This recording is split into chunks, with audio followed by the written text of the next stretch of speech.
Paano ba maiwasan ang sobrang pagpayat?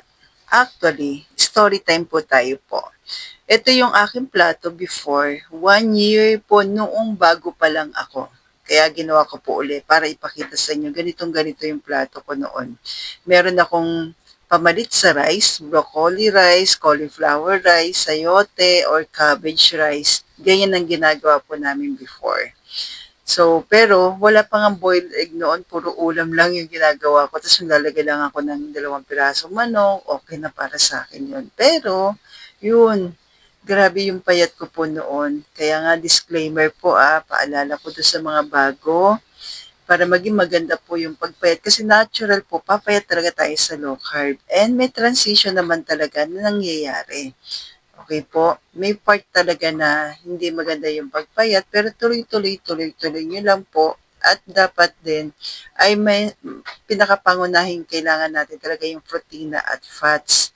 So, mas marami talagang protina. Kaya ito pinakita ko sa inyo. Kung talaga nahihirapan kayo, pwede naman pero konti lang po. Katulad yan. So, ginamitan ko lang ng food processor, nag-isa tayo ng bawang, then yung ating broccoli, yan.